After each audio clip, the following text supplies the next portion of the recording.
It's in, let's see, let me come around.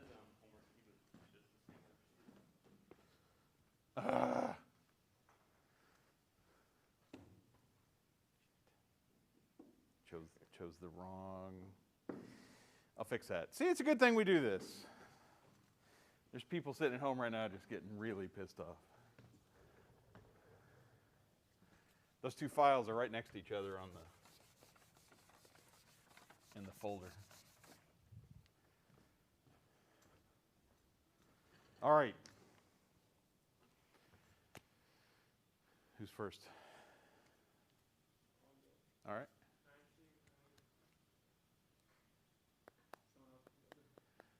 What prompted you to cut all your hair off?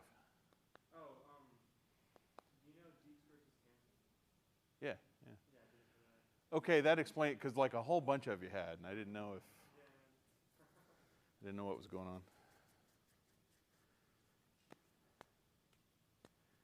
Probably I'm not, just like I'm not supposed to ask about your vaccine status, I'm probably not supposed to make comments on your personal appearance. Yeah. No, like everybody, you were sitting with two others that, yeah. Honestly, with the mask and the hats and the same haircut, I was like, you're all the same right now. All right, you got a question?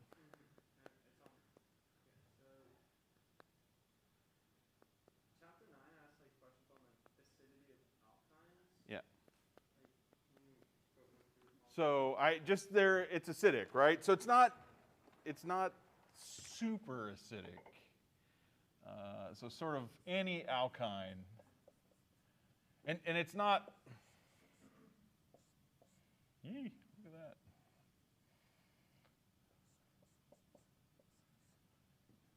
So it's only going to be, an alkyne's only going to be acidic if the proton's on that sp carbon. And so, like a terminal alkyne. And so what happens is the sp hybridization of that atom, I've always found this kind of a disappointing explanation, but an s orbital is more stable than a p orbital, right? So like a 2s orbital is a slightly lower energy than a 2p. So the more s characteristic an orbital has, the more stable it is to put electrons there. So if we pull that proton off, we're putting electrons into an sp orbital. Whereas if we pull, like, if we pull this proton off, so let's do that. Like draw the,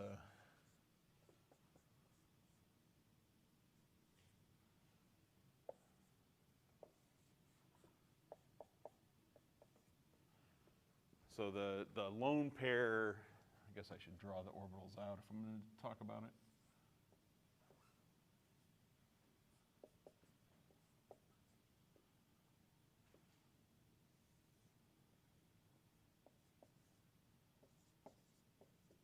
So on the bottom, the lone pair is in an sp3 orbital.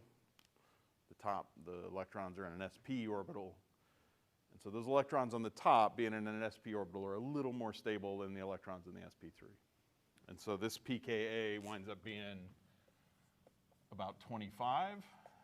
That pKa is about 50. I mean, it's an enormous effect. And so an alkyne, a terminal alkyne, there are bases that you can just like scoop out of a can that will pull that proton off. On the bottom, there are no such bases.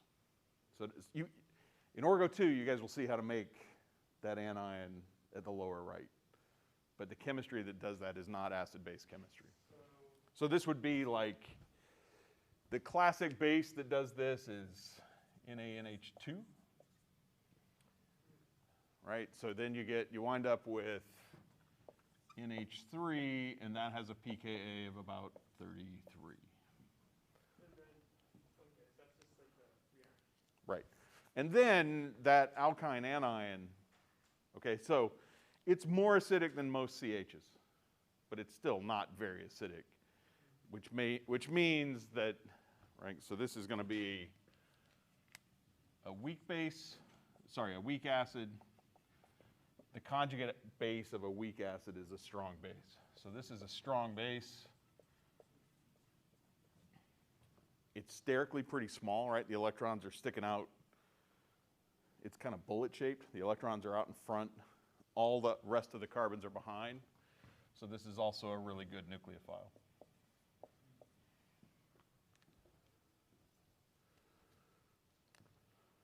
Is that where you're going with that?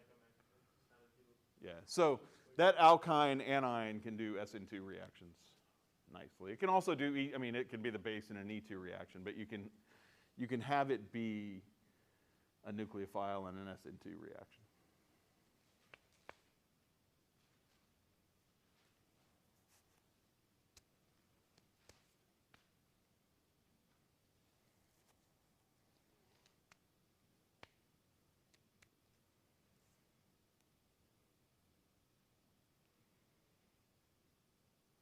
Question? Yeah, so this is from one of the old exams, and it's this one, this mechanism. Mm-hmm. There was a similar one also on like one of the in-class problem sheets. Whenever it's like a triangle or ring or something that opens, I tap out. Like, You need to not do that. I don't know how to do it. Let the record show that you should not tap out on any of these problems. So the main thing with these, right, so a three-membered ring is going to have a lot of ring strain. So if you can go to something like that, there's no ring strain. So normally, like an O minus is not usually a good leaving group. But it can be if there's an epoxide. So this is actually nice to put these two together. I know this is not the one. You can do this under you can either do this under, speak English. You can either do this under acidic or basic conditions, right? So we could, like the one you have, the one she has is this. You can protonate that O.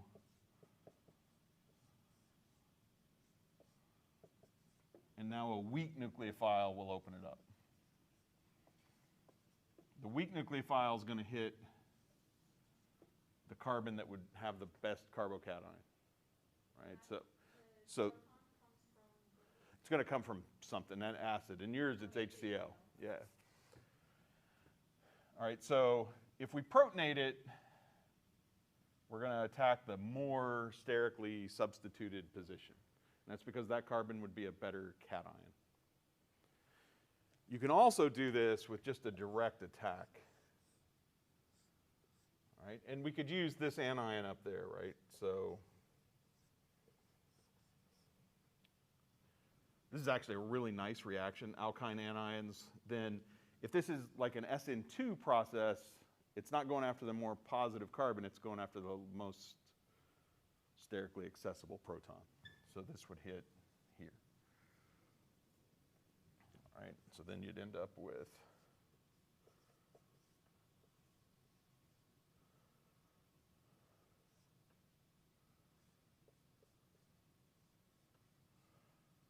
that. And again, like normally an O minus is not going to be an SN2 leaving group. But because it's a small ring. So it's not just that it's a ring. It's got to be a small ring. Really, it's got to be a three-membered ring. And the same thing up here. Even when we protonate, if you just protonate an ether, like this is an ether linkage, then that wouldn't be a good electrophile. But again, because you can, if you open that ring, if you break either of the two CO bonds, the overall bonds that you make are going to be stronger. Because all three of those bonds, the two CO bonds and the CC bond in a three-membered ring are going to be really weak because of the ring strain. So somehow you got to load in memory that three-membered rings with an oxygen can open like that, either under acidic or basic conditions. Yeah.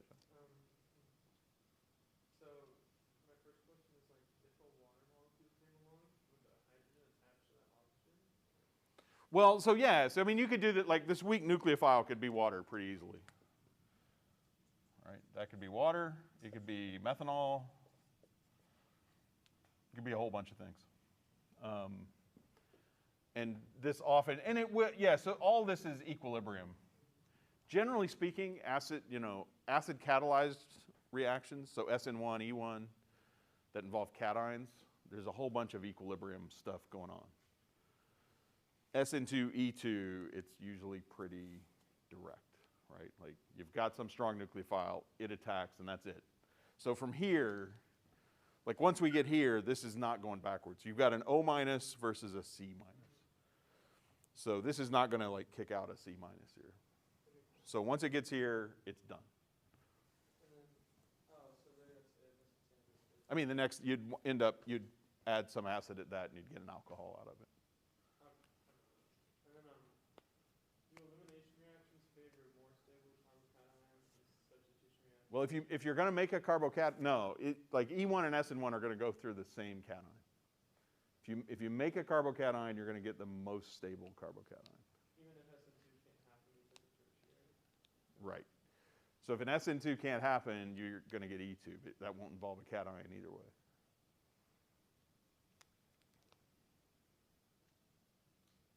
On the worksheet, do you go over, I mean, is there like a rule when there's a leaving group on the end, and it isn't like on a wedge or a dash, but something else to that chiral center is? Let me see the one here.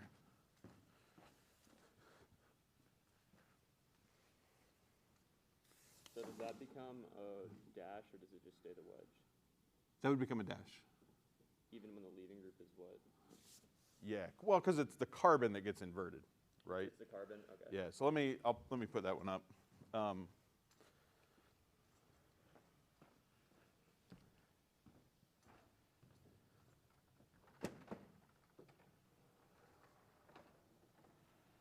I might not get it exactly right. Yeah, so what's the reagents?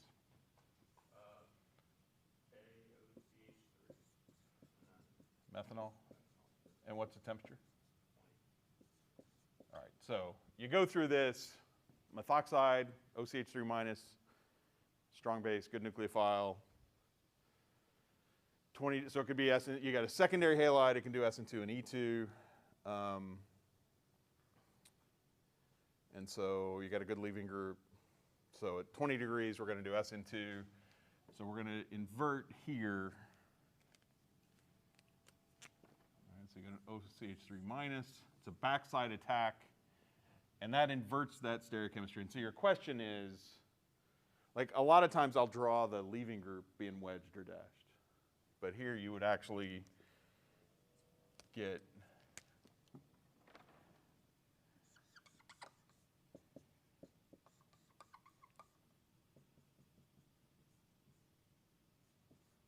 that would be the SN2 product. But the OCH3 is wedged, it's not wedged. Right, no, it's not the OCH3 or the iodine that's inverting, it's the carbon itself, right? So the carbon undergoes an inversion. So it's going to, yeah, that's, I posted an answer key. You just have to fill it in, like the assignment, evidently. I'll do that when I get upstairs. I swear, I looked at it just before I came down. And so I didn't look at it on Canvas, but I know the file that I clicked on to see. I was like, I wanted to make sure it had answers on it. What's that? It has the answers for number 3, but not number 1 and 2. Seriously?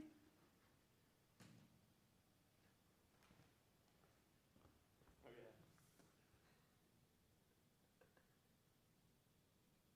Oh, that's bad. Well, no, that might be a bigger problem than, don't know.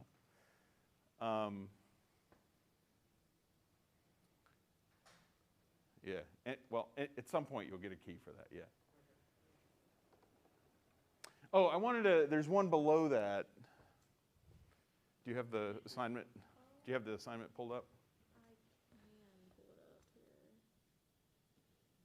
Just it's easier to see your. I moved exam 3 up to the, yeah.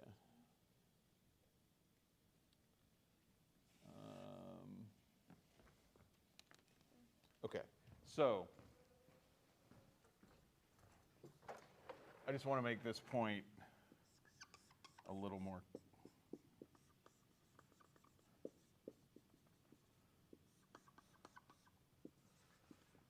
And the reaction is basically the same conditions, it's just a sodium instead of a potassium, and that might change the rate a little bit.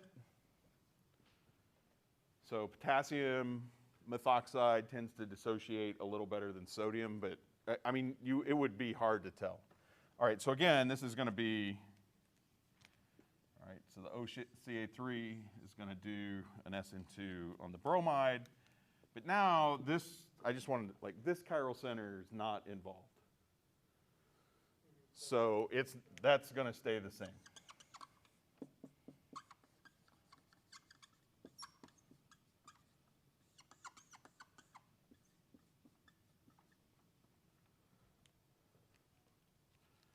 I forgot to, hang on just a second.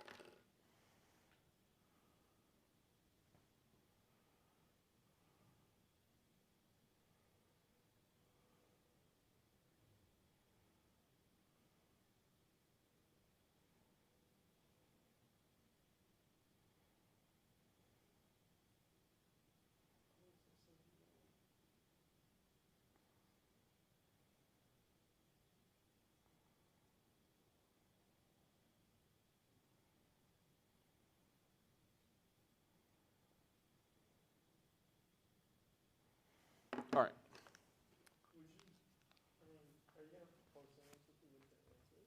Yes. Okay, so He thought I was, yeah, I posted a key. Well, what are you talking about? No, there will be, it may not happen tonight if that file doesn't actually have those answers, but it should, yeah. can you do the bottom one first then? Yeah, sure. Do you still have it? Oh God, No, he can show it to hold me. on, No. The question is, can I see the, I have it. Maybe it's bigger on this. do you have it? Yes.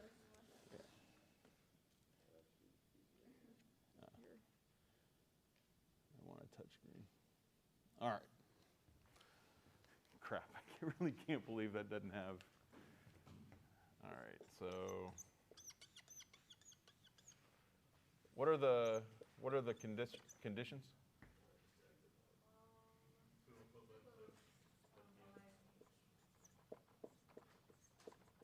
Probably water, 20 degrees? All right. So I think we did one kind of like this in class. What you have to do is you have to take each leaving group separately. All right, so you've got 2 leaving groups. You've got a tosylate, you've got a bromide. You got leaving groups. You can do substitution, elimination. Both of them have beta hydrogens. So you can do substitution, elimination. If you've got a strong base, good nucleophile, so you can do SN2 or E2. 20 degrees would suggest substitution. But, so over here, this is fine. This is a primary tosylate, can do SN2 just fine. Here, this is a tertiary bromide, can't do SN2. Doesn't matter what the conditions are. Well, it does, because you might, if the conditions are SN1 or E1, then tertiary bromide can do SN1. That tosylate's not going to do SN1 or E1, right? So now what's going to happen is hydroxide is going to do an SN2 there, and it's going to do E2 here. That makes the reaction slow. No. No, this is pretty good. Tosylate's a really good leaving group. I'm sorry, I'm talking about the elimination that's happening at the tertiary one. Yeah, no. I mean, so every reaction is a little slower. It's slower the colder you get. What happens is E2, right, accelerates faster as the temperature goes up than SN2 does. So it kind of overtakes it. So this is going to be alcohol here and an alkene. So yeah, SN2 here, E2 there.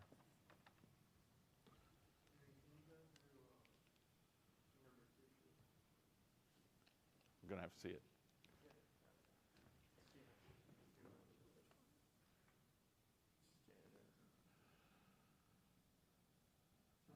is E2, sodium hydroxide 100, yeah. I'm also kind of confused on the cis trans stuff.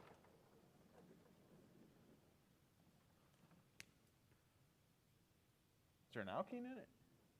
Yeah, on the left, but it's not really in the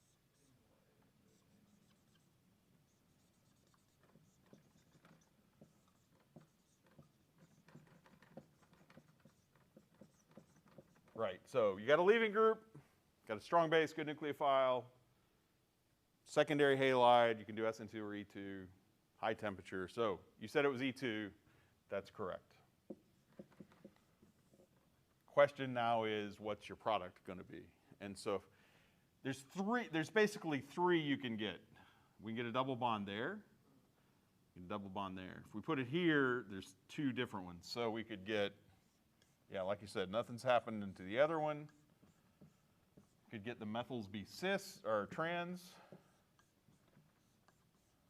Could get the methyls, methyls be cis. And then we could do the Hoffman. So that chiral center stays there. And then I'll draw it that way so you can see where it went. All right, so the Hoffman, right, this is the least substituted. You got tri-substituted, mono-substituted. The Hoffman arises, this is going to be favored with a bulky base, sterically hindered base. All right, well, your base is not sterically hindered. All right, hydroxide's pretty much as small of a base as you can get. So hydroxide's not going to have a problem getting in here to grab this H. Okay, so this is going to be a minor product if we see it at all. So then the question is, do you get one or both of those other two alkenes? And the answer is you're only going to get one of them. All right, so the H, right, this H is right there. This H right now is not anti to the bromide. So if we draw a Newman projection,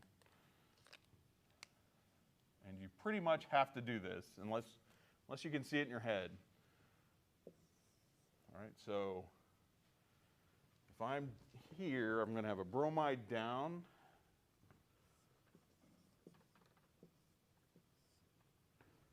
Here, there's a methyl up and away, so there's an H there, methyl there. Then the back carbon, all right, the back carbon, I'm looking here, that back carbon is up C1, 2, 3, 4, 5. I'm just going to write C5. And then if I'm right here looking down at it, the H is away, so it's to the right, methyl to the left. And I'm going to write the beta proton in red.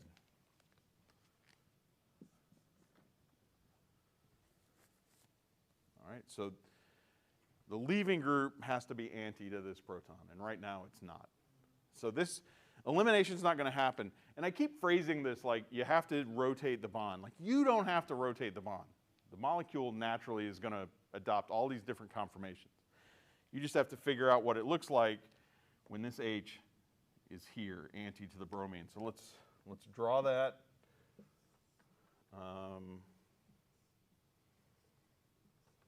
So if we rotate, the methyl's going to come over here. C5 is there. H is there. I'm going to keep this front carbon the same.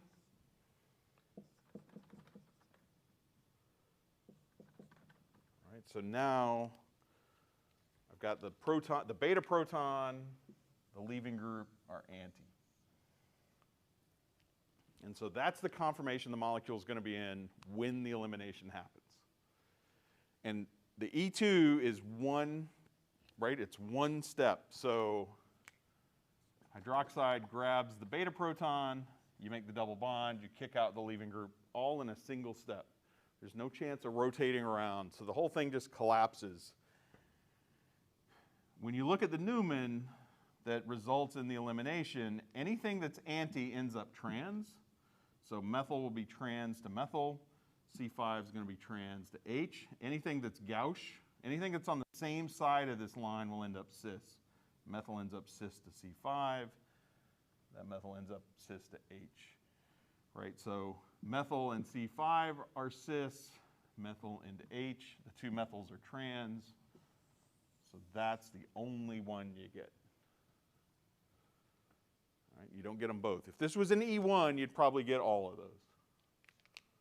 If it was an E2 with like a giant base, T-butoxide, something bigger than that, triethylamine, you would get this.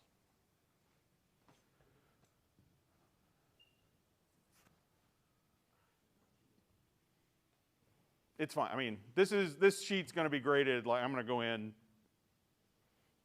Yeah, you work these problems. If I see something that's clearly, you have a key, so I might not even indicate that. Like if I see really big errors, I'm mostly going to be looking, did you do an E2 or an S, you know, if it's an SN2 and you did an E1, like, okay, we've got some problems. It's funny, I think I got all the different mechanisms. Yeah. But then I just got the products completely wrong every time. Yep. So for chapter 9, I know that you said we only need to know the mechanism for the ketone. I think that's true, yeah. Can we go over that one? Sure.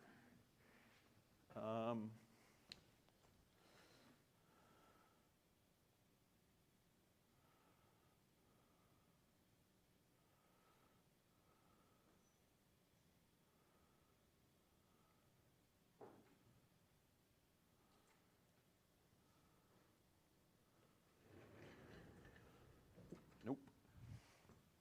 Since you guys are over on this side, I'll get ready to get seasick at home.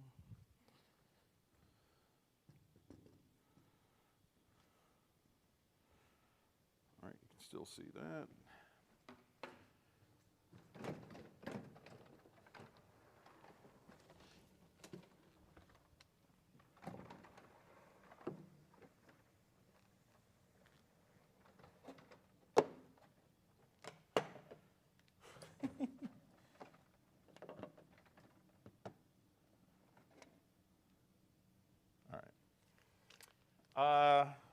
So acid catalyzed, base catalyzed?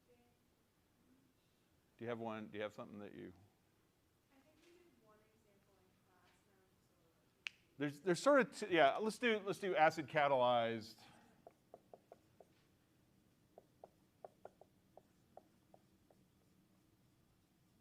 All right. So if we have, and this basically comes, you would have added. Right? If we add water across this alkyne, and we're in H3O+, right? So,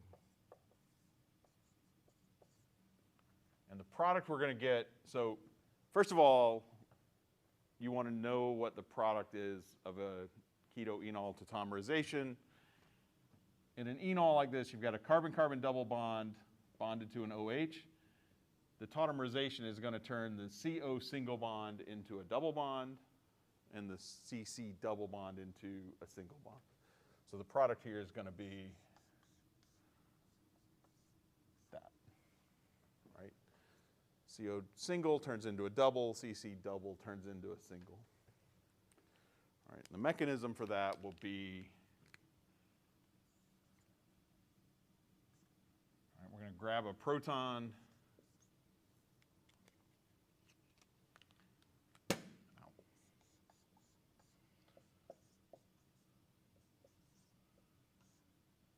So by protonating that double bond to get the more substituted carbon, we put that proton there. Just going to draw the one proton.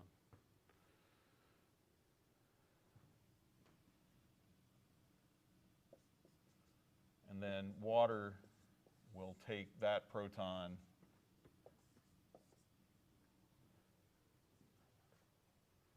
that'll regenerate, right, it's acid catalyzed. So the proton comes from H3O+, and we regenerate H3O+. There's a couple of other ways we can think about this. So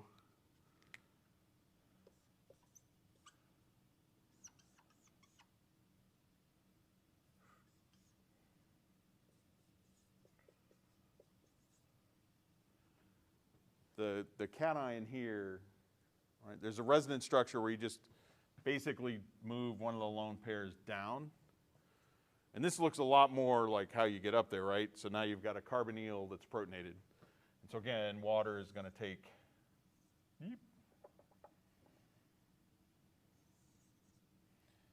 that proton, the electrons go to the O, you get up to there. You could also, you could get to here. I don't want to confuse you.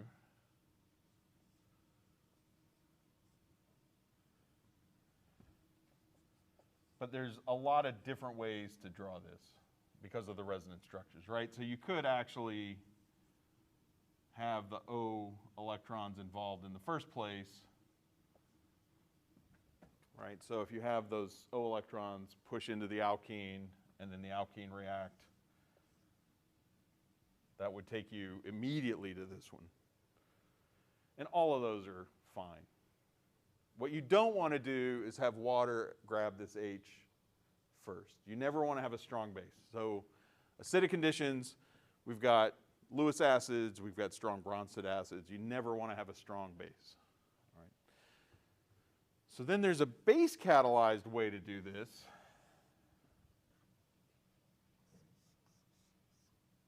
Let's say we're doing this under basic conditions. So you've got hydroxide, actually forget the sodium. You've got hydroxide and water, and we're going to get to the same place.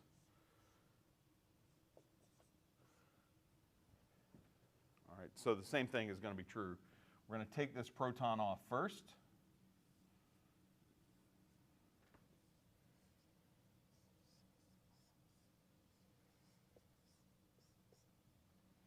We get water, and then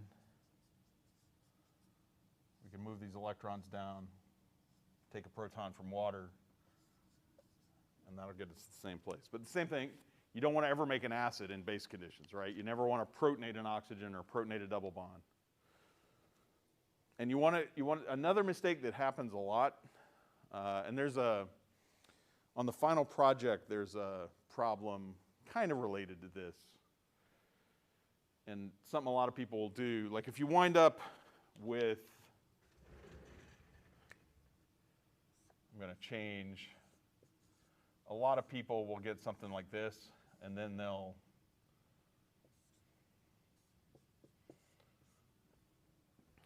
do something like this, right? This is not right. These are resonance structures. So you want to pay attention to, as you go through these mechanisms, are you drawing a resonance structure or are you drawing an actual reaction? So right here, I've seen people sort of do this, like, oh, this turns into that, and then you take the proton off. And you can do that. You can tell me that it doesn't turn into this, but it's the same.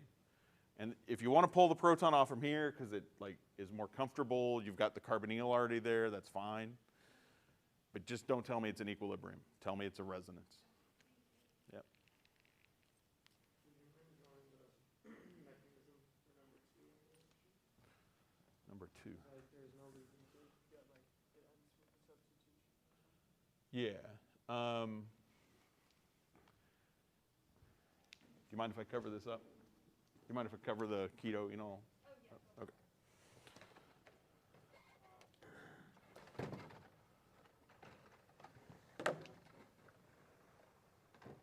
Will you stay? You might stay. So yeah, this is the second one on, how well are we seeing my writing here? Okay, I guess.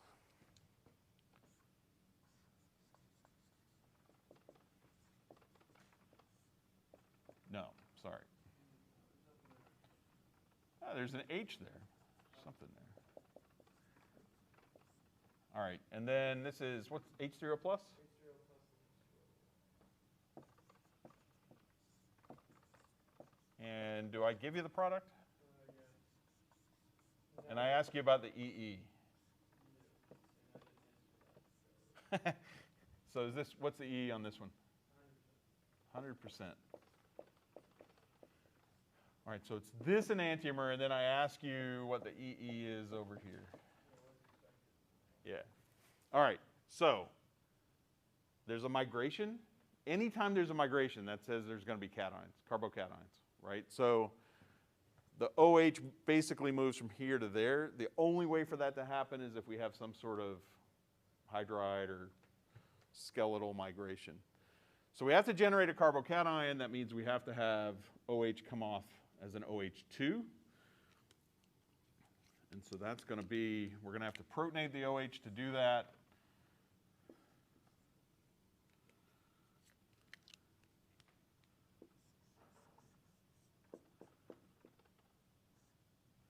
All right, so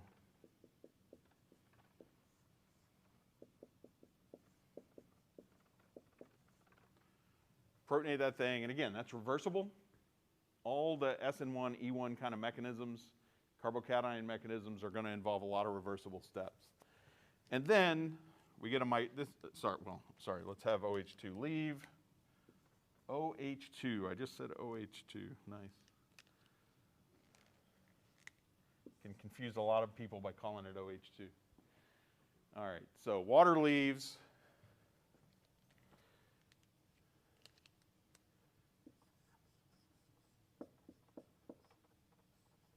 Again, everything so far, like this chiral center,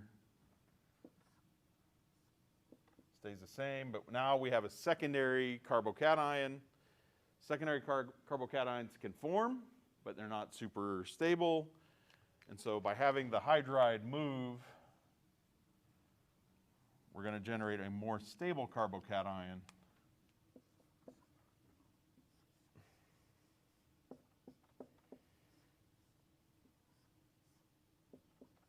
We get a tertiary benzylic carbocation.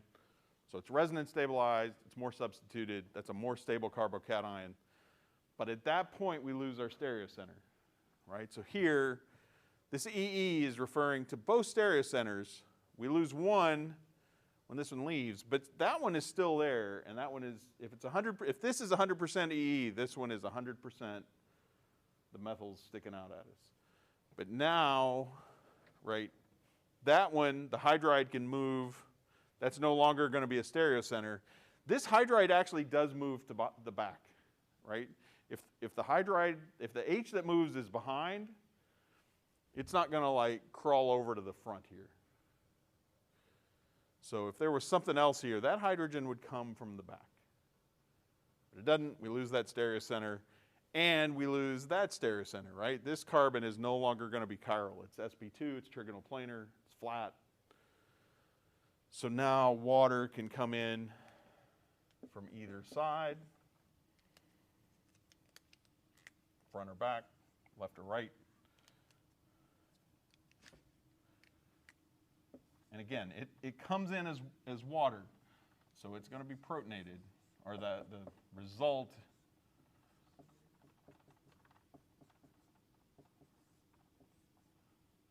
is that, and that is racemic. All right, that's going to be 0% EE. Water then is going to take the H.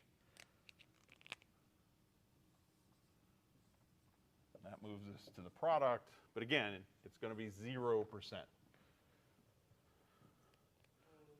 And typically SN1, if any kind of SN1 process is going to give you a 0% EE. It's going to racemize. Racemic mixture is 50% both enantiomers, so 50 minus 50 is the EE, so that's 0. What if there wasn't a hydride shed? Would it be like 50% or? Yeah, actually, and this is a problem. If we took, even if we just went back, if we dissolved this starting material, well, this is not gonna, it's not gonna work really to, I'll put this down here in just a second. Let's not even do that. If you just take a secondary alcohol, all right, so I work really hard to make that 100% EE. I mean, that would be hard to do. You can do it. We have technology that can do that. But if I just like dissolve this in dilute H3O plus. Like I don't know why I would do that, but let's say I do that and I go to lunch and I come back. So I'll protonate that. Water will come off. Water will add back.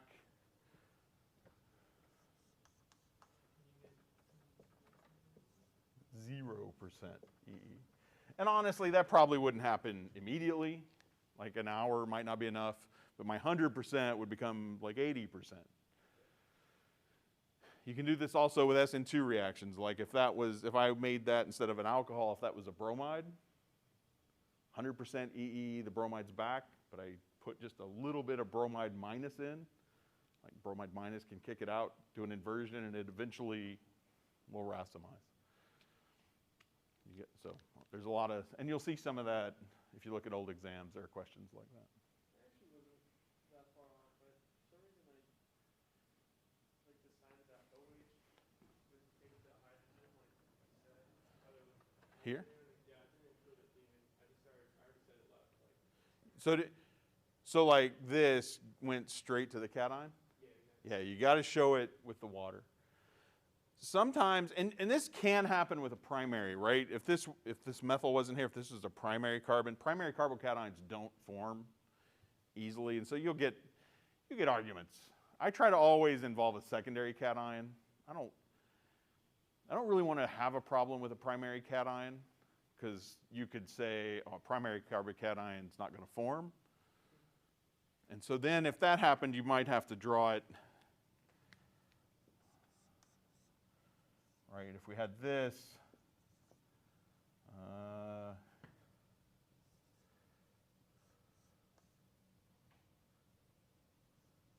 right. Let's say we get a secondary alcohol there. Does the hydrogen, do we get OH2 to leave and get a cation? Or another method might be that the hydride kicks that out directly to get the cation. So then, 2 steps there, right? Water would have to add in. And so there's evidence that happens, that you never get a free primary cation, that the migration involved, the H has to migrate to kick that water out. We might be getting close to me doing the key. How many of those have I done now? 6 more? Oh, not doing that. If I grade it hard, nobody's getting a 0. If you turned it in, you're not getting a 0. So I'm still a little bit lost. If we kept that chiral center, like say the OH was one more over, so they weren't like a carbon away. Yeah. Like the OH was on the end, and there couldn't be a hydride shift. What would happen to the %E? It'd wind up being 100. Like if we never do anything here, right? So in this molecule, we've got 100% EE. That means every one of those carbons has the methyl out. Every one of those carbons has the hydroxide back. Right, called it hydroxide, has the OH back. So as long as the mechanism never touches that carbon, then that carbon is 100% out. The trouble is, like, let's say this just does an SN1 here. We never get a migration, right? So the OH pops off and I don't know, a bromide comes in or something, right?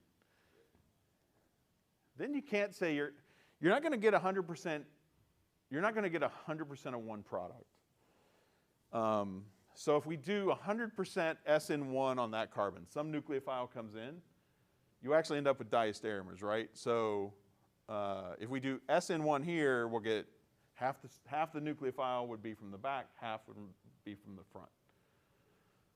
Those would give diastereomers, right? Because that one is entirely out. So we would have methyl wedge, nucleophile dash. That's one diastereomer, methyl wedge, nucleophile wedge, right? You'd get 2 diastereomers.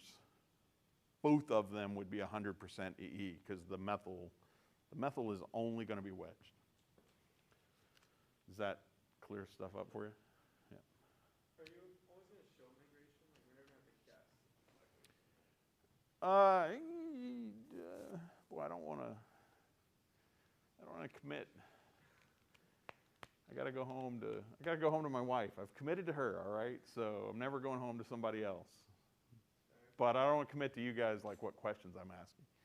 Wow, and that's on tape. Hi, honey. No, so like the question, it's a good question. I mean, it is a reasonable question. Most of the time you're going to have to worry about it, it's going to be draw a mechanism for this, right? Here's a starting material, here's a product, and you'll be able to see in that things have migrated, right? You will be able to see at that point, oh, look, the OH is here. You know a migration's happened. The OH is on a different carbon. Something has rearranged. The only way for that to happen. So that tells you this has to involve a carbocation. If I asked you, if all I gave you was this, like I wouldn't ask you to predict here. This would just be, I gave you, what is the product? Like, you've got a strong acid with an OH. So protonating the alcohol, having OH, having water to leave, now you have a carbocation. Is it fair to me to expect you guys to predict a migration? And you guys will say no because it's your job to tell me stuff I shouldn't ask. But I think it is, and here's how. Like if I just said, look, let's not have that. What is, if I gave you that cation, what happens? The hydrogen can move and you get a much more stable cation. Like I think it's fair to ask you guys to predict that a secondary cation rearranges to a tertiary benzylic cation. Like you should be able to see that. Anytime you guys draw a mechanism with a carbocation in it, so really the trick here is not asking you guys to predict what happens to this, I think is fair. The tricky bit is, does that actually form? Like, maybe it doesn't form. Maybe something else happens. But if you see a secondary cation, secondary cations that can rearrange to tertiary, forget the benzene. Secondary to tertiary, you should predict. Secondary to a tertiary benzylic cation's quite easy to predict.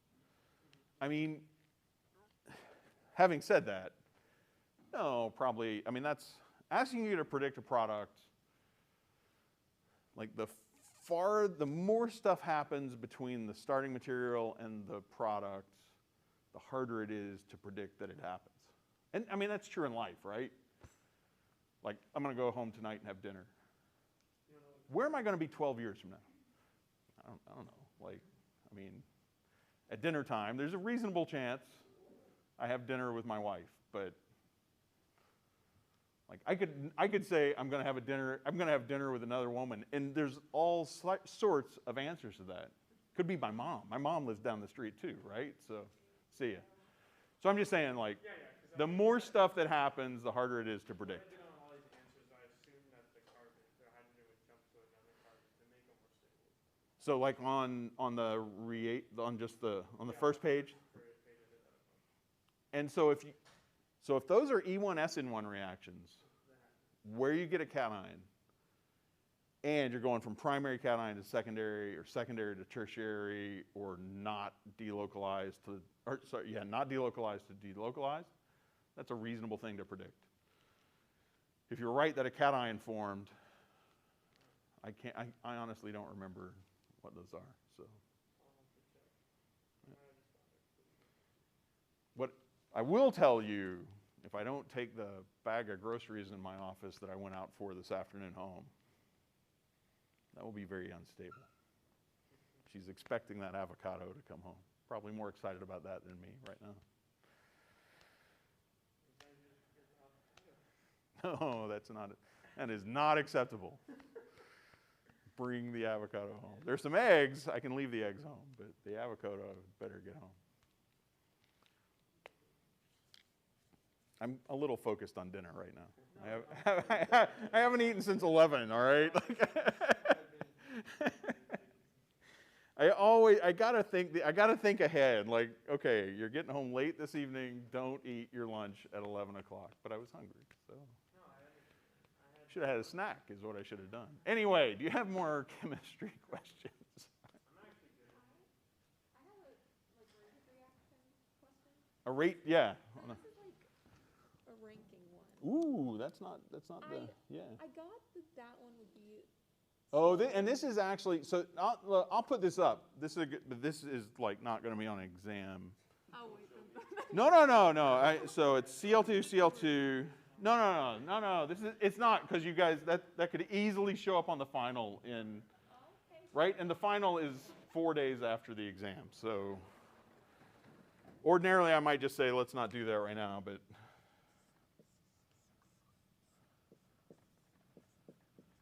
And I'll tell you what, she won't do this.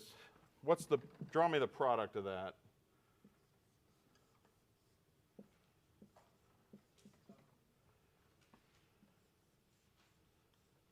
Final standardized across all the classes. No.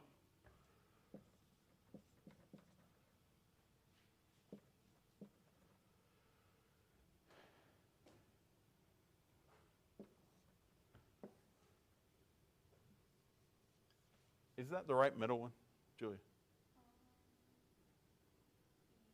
Okay.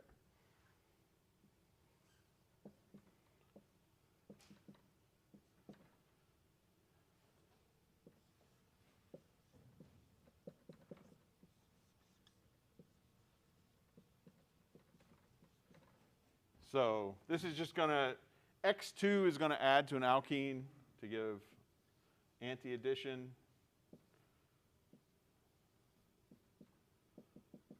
You get both enantiomers, but I'm only going to draw one. All right, so you get anti-addition of the CLs across the double bond. And I asked which one, what's to rank these. One is fastest. 3 is slow. And so again, you have to consider the mechanism. So in this reaction, the alkene is going to attack the Cl2. You get a chloronium ion, and then chloride comes back and attacks that. But the slow step is this step, where the alkene is pushing electrons away from it. And so the more electron-rich the alkene is, and you can think about that in terms of like which cation would you form. Like if you just said which electrons would go away the fastest, so you can sort of imagine, you can imagine this with an H+, right? So we're going to get a carbocation. Or you can think about it in terms of what the substituent does, nothing. So the carbonyl's pulling electrons out of that alkene. The oxygen's pushing electrons in. And so this one winds up being the fastest, or 1. This one winds up being the slowest, 3, and that means this one's 2. So when it grabs it, is it doing the resonance, what you call that resonance? Yeah. Is it doing that before last grab before? If it's a protonation, it would be, right? So if this was like a reaction with HCl, and you're actually making a cation, then yeah, there'd be a resonance structure there, right? And if this happened, you'd be putting the positive here. Like if this added HCl,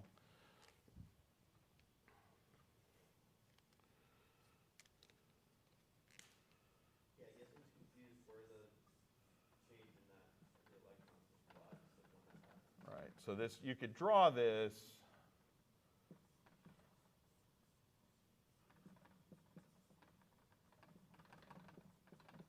And then Cl- would come back in there. With the chloronium ion, you don't really have that distinct thing. So it's more of sort of a thought experiment than it is. Like with HCl, you get an explicit carbocation. Here, you're just kind of thinking about it more in terms of, Yeah, like I get it in the context of like not of a reaction. yeah, On its own. yeah, Because I'm thinking about treating maybe the epoxide or whatever. right. And so, yeah, the 3-membered ring with the chlorine. And so, yeah, it's doing it at the same time, right? There, and you can think about it also in terms of, like you could think about resonance structures, just the starting molecule.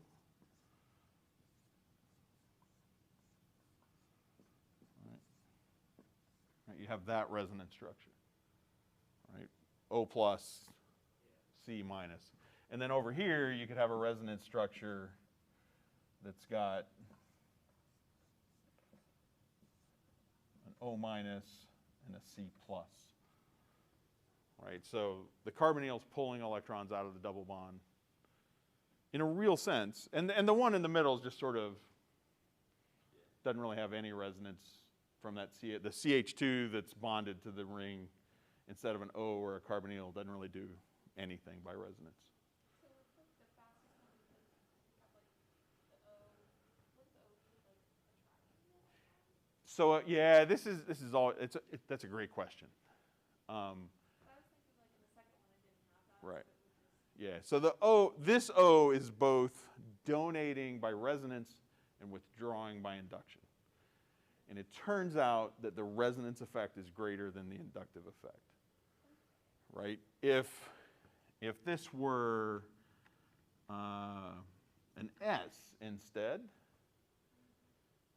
or a selenium, like that withdrawing or the resonance effect, the bigger that, the reason the resonance effect is bigger, resonance is overlap of orbitals. The two atoms are the same size, and so those orbitals are really close together. They're the same size. They fit together really well. So the resonance effect is more important than the inductive effect. Yeah, I'll just tell you that. If you take PChem, we'll talk about it in more detail and add equations. I was thinking, never mind. Forget it. Okay, no, that's fine. That's fine. I'm fine with you guys realizing that, like, oh crap, no, wait. I was gonna ask though, back to the Newman projection. Julia, are you good on that question? All right. I'm Yep. kind of having trouble.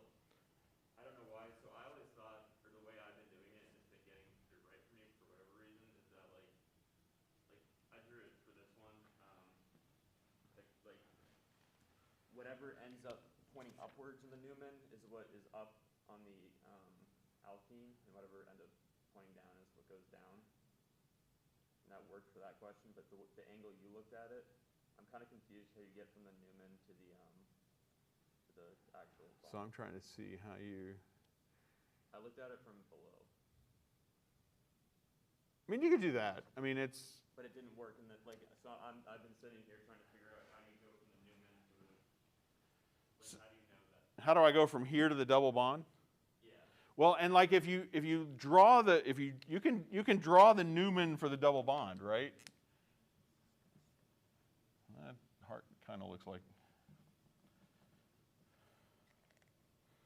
So if I put my eye here, I wind up, I've got a methyl on the front carbon and an H there. On the back carbon, I have a methyl here and C5. All right? I guess what I'm saying is why wouldn't the Yeah. And so basically this just collapses. All right? These two are going away, and the two carbon, the front carbon and the back carbon become flat sp2. Yeah. All right, so this H is going to come down and sit in front of that methyl. That H is in front of that methyl. Almost have to think about it turned over. So when this collapses, that H just, and this H falls, this methyl rises. Over here, the methyl falls, the C5 rises, right? So the methyl sits in front of the C5. I guess what I'm confused about is why couldn't it be the reverse of that? Like, why couldn't the C5 be puts down and have the methyl on the other side of the bond down as well? Well, Like, if you grab the C, yeah. these would come down. Like, you see on that actual molecule, why couldn't the C5 replace where the methyl is, and the methyl replace the C5? So they just like flip up a little bit. Yeah, so this methyl's over here and the C5's here. I'll put that to show you. Yeah.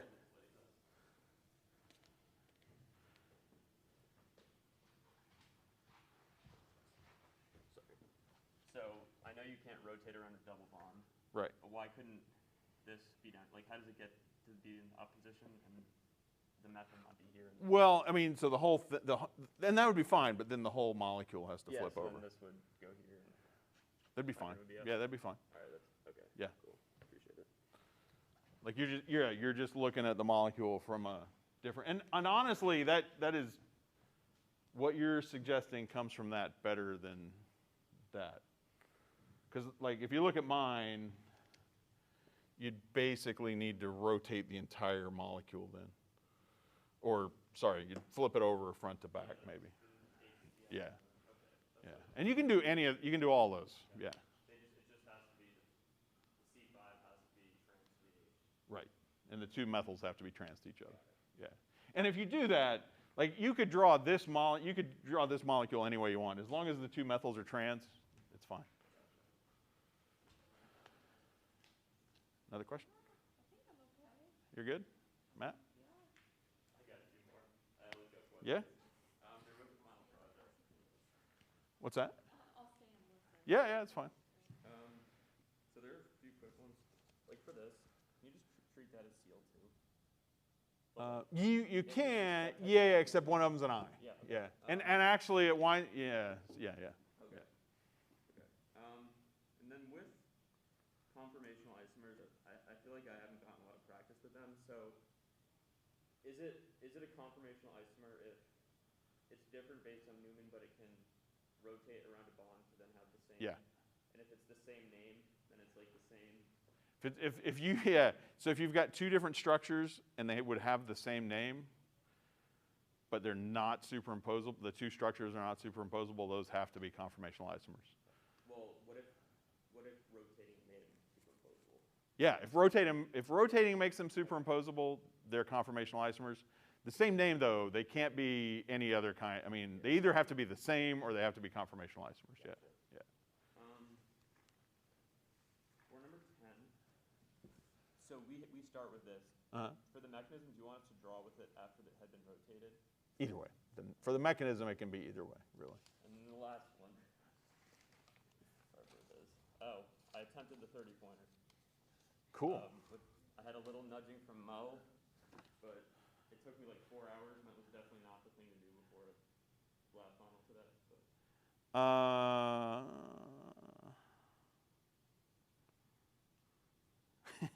This is more fun than the lab final. So all the stuff up the top too. Oh, okay, hang on. So bromine, I'm gonna like rewrite everything. But. E2, bromine, elimination, anion. So your anion, the only OH, you can't, sorry. Julia, you can come up here. Is everything going to be final project? Are you going to have any other non-final project? Hang on just a second. All right, folks watching at home. Questions on final projects. I answer questions on final projects, but I don't do it as a group. So, see ya.